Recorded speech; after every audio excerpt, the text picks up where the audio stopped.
عليكم ورحمة الله تعالى وبركاته. مرحبا بكم معنا من جديد في قناتي فنون الطبخ مع نوال. في هذا الفيديو ان شاء الله تعالى غادي نشوفوا طريقة تحضير قريوش مورق بحال شكل السبولة، كيجي زوين. راح نحتاجو فيه ان شاء الله تعالى نص كيلو ديال الدقيق خاص بالحلويات. انا هنا غادي ندير غير نصف الكمية، ولكن غتلقاو المقادير ديال كيلو ديال الدقيق في صندوق الوصف. انا هنا عندي غير نص كيلو ديال الدقيق. غنحتاج فيه 125 غرام ديال الزبده هكا مذوبه، وغنحتاج فيه نص بيضه. فهنا عندي بيضه كامله غنطربها وناخذ غير نص بيضه. عندي واحد 4 معالق صغيره ديال الملحه، كيس ديال الخميره الكيماويه خاصه بالحلويات، وعندي معلقه صغيره ديال حبه حلاوه مطحونه، ونص معلقه صغيره ديال القرفه مطحونه. هاد الجوج هادو اختياريين، اللي بغى يستغنى عليهم ممكن ما يديرهمش.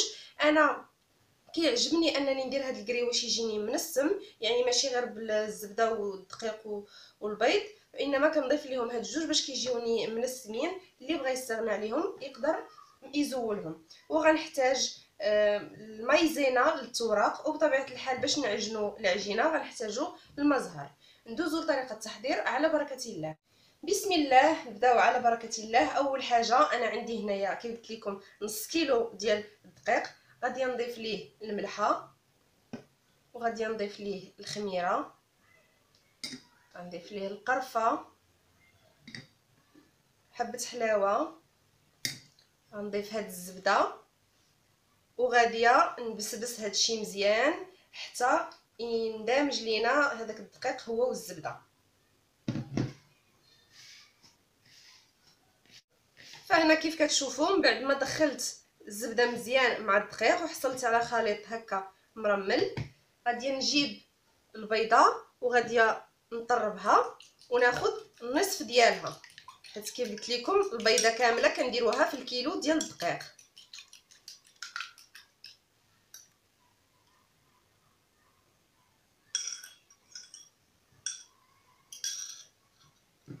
غادي ندمجها مزيان مع هاد الدقيق، ونبدا نضيف في المزهر حتى تجمع ليا العجينه. فهي ما خاصهاش تكون رطبه، خاصها تكون قاصحه باش ما تعذبناش في الخدمه في الماكينه. فنضيفو غير شويه بشويه وحنا كنعجنوا حتى نتحصلوا على عجينه اللي يعني كيف قلت لكم شاده راسها، فما تزربوش في المزهر باش ما تجريوهاش. من بعد ما جمعت العجينه مزيان كيف كتشوفوا على هذا الشكل، فهي ما خاصهاش تكون رطبه بزاف، وانما تكون عجينه اللي شاده راسها، لاننا غادي نخليوها ترتاح فهي غادا ترطب. دابا غادي نقسم العجينه ديالي، نقسمها على 4 ونديرها في كيس بلاستيكي ونخليها كترتاح. على الاقل اللي مزروب بها يخليها ساعه ديال المكانه، ولا خليتيها اكثر كيكون احسن باش تحصلوا على نتيجه افضل. فانا هنا من بعد ما خليت العجينه ديالتي كترتاح مده ديال 3 السوايع، دابا غادي نبدا نخدم بها. كيف قلت لكم تقدروا تخليوها غير ساعه الا كنتو مزروبين بها، اولا تخليوها حتى ليله كامله كترتاح من الافضل. انا ناخذ الكره الاولى كيف كتشوفوا، فهي من بعد ما كترتاح كيف كتولي كترطب. غادي نسرحها على هذا الشكل ونحاول بحال انني غادي ندير الفيطاج ديال لاباط فويتي.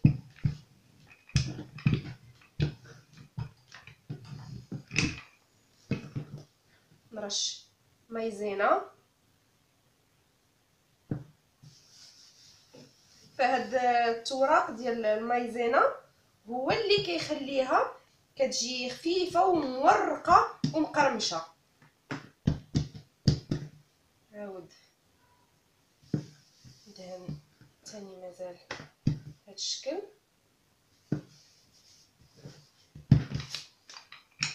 نطلقها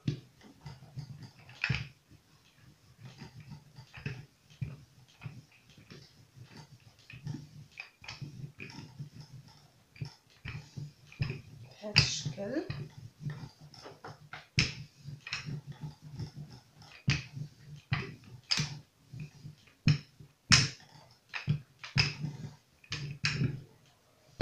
ونعاود ندير لها المايزينا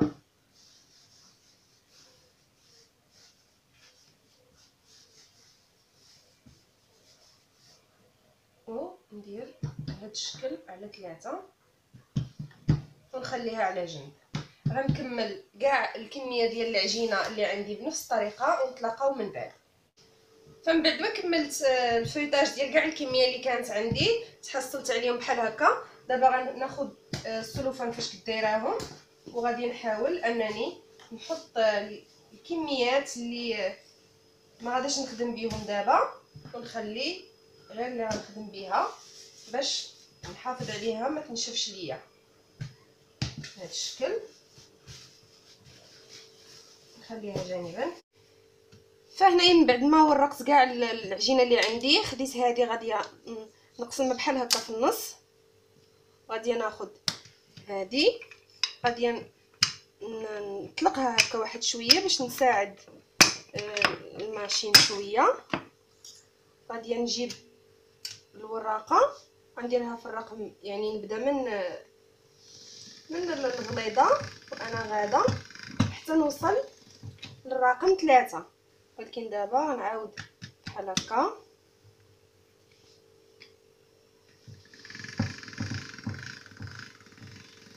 بهذا الشكل هذا. غادي ندوز ل5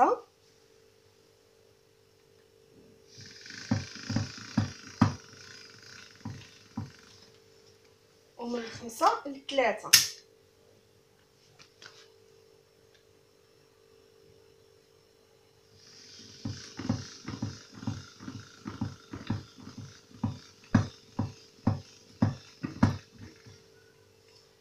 بهذا الشكل هذا.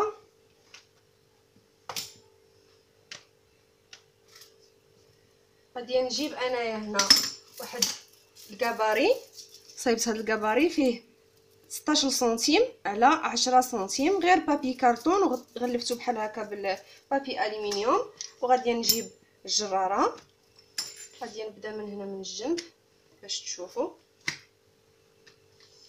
بهذا الشكل هذا. نجيب هاد الكاباري نحطو ونقطع باش يجيوني الحبات كلهم دياولي قياس واحد. هنا اللي بغى يخدم غير يعني عينو ميزانو ممكن، ولكن من الافضل ديروا الكاباري باش يجيوكم كاع الحبات قياس واحد هكا.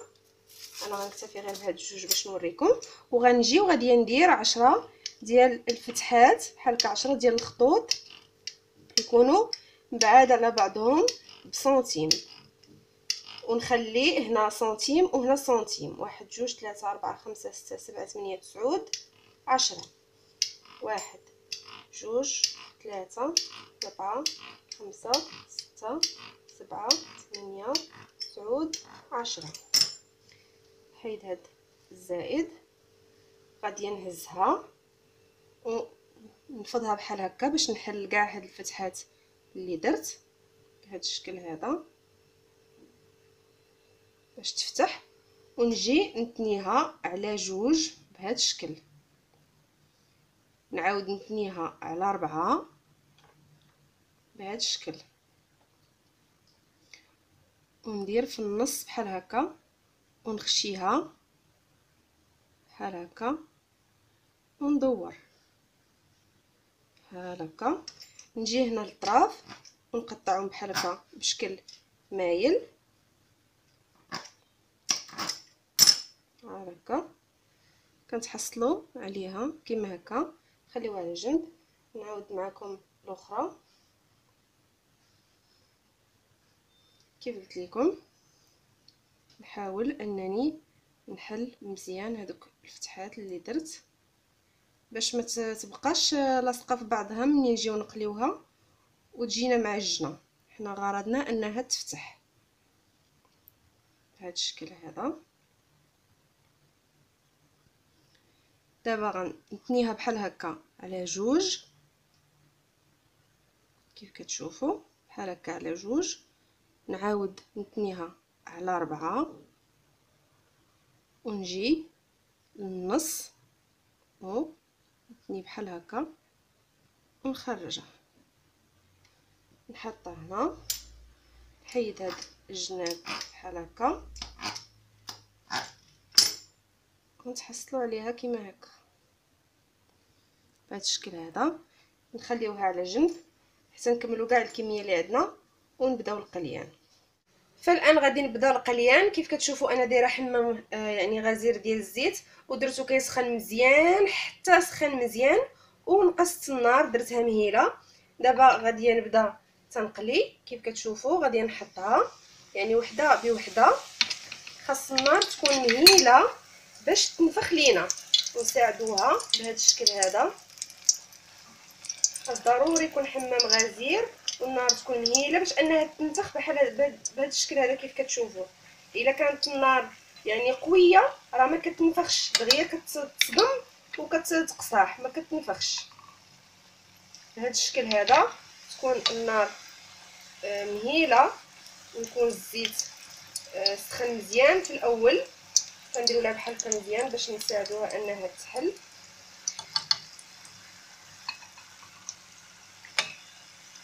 حيت الا كانت النار قويه غادا دغيا تصدم من برا وتحرق وغيبقى لينا الداخل ديالها خضر. فاحنا خاصها كامله تجينا مقرمشه ومفتوحه. كيف كتشوفوا فهي راه دغيا تطيب.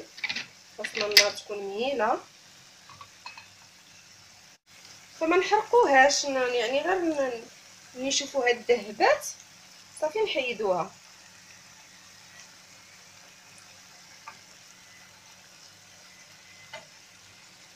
فهو هاد الكريوش باش اننا نحافظوا على القرمشه اللي فيه وانه يبقى ديما زوين وما يتهرش لينا. فهو ماشي بحال الشباكيه ولا المعسلات الاخرى. كنقليوه وكنخليوه حتى كيبرد تماما عاد باش كنعسلوه باش يبقى لينا ديما مقرمش وما يتهرش لينا. اما حيت هو دابا راه فتي بزاف الا مشينا حتى حطيناه في العسل فكله كيتفتت في وسط العسل.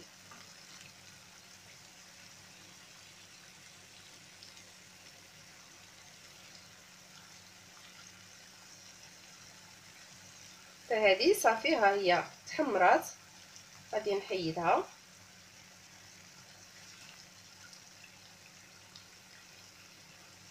صافي وغادي نخلي هذا الشيء يبرد حتى يبرد تماما عاد باش نعسلو. فمن بعد ما قليت الكميه اللي عندي كيف كتشوفوا كتجي على هذا الشكل مقرمشه. فانا هنا خليتها حتى بردت تماما عاد غنبدا التعسل. فانا هاد الكميه ماشي هي كميه العجينه كامله، فانا بقى ليا هاد القياس لانه كتخدم وكتقصح. فانا درتها هنا حتى ترطاب عاد غنعاود نخدمها. دابا غادي نبدا التعسل.